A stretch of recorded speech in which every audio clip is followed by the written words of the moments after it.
महा confusing question for your boards exam. यहाँ बच्चे बहुत ज्यादा मिस्टेक करने वाले हैं इस तरह के क्वेश्चंस को लेके।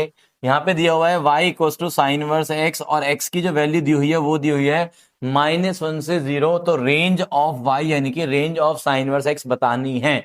तो बच्चे जनरली क्या करेंगे कि यार साइन इनवर्स x की रेंज हमने याद की हुई है -π/2 से π/2 क्लोज इंटरवल। बेटा यहाँ पे गलत हो जाएगा, क्योंकि यहाँ पे x के ऊपर एक रिस्ट्रिक्शन दी हुई है कि x आपका कहां से कहां तक है, सिर्फ -1 से लेके 0 तक है। तो आप एक काम करो -1, इसका मतलब ये हुआ कि साइन इनवर्स के अंदर जब -1 आएगा तो वैल्यू क्या देगा सर, -π/2 देगा। साइन इनवर्स के अंदर जब -1 आता है तो वैल्यू देता है -π/2।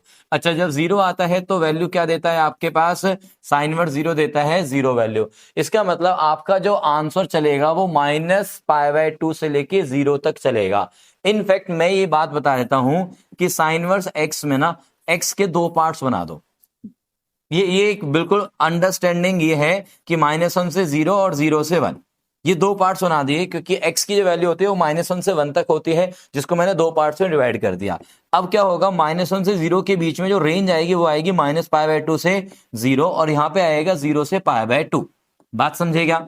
ये इसका मतलब टोटल जो रेंज हो गई है वो हो गई है -π/2 से π/2, बट उस रेंज को हमने 2 पार्ट्स में डिवाइड कर दिया। नेगेटिव नंबर्स के लिए नेगेटिव वाले पार्ट है, पॉजिटिव नंबर्स के लिए पॉजिटिव वाला पार्ट है। तो यहाँ पे जो आपका आंसर बनता है -1 से 0 के केस में वो बनता है -π/2 से 0, यानी कि दिस। अब आपके लिए होमवर्क क्वेश्चन बहुत ही प्यारा सा देके जाऊंगा मैं यहाँ पे इस बार।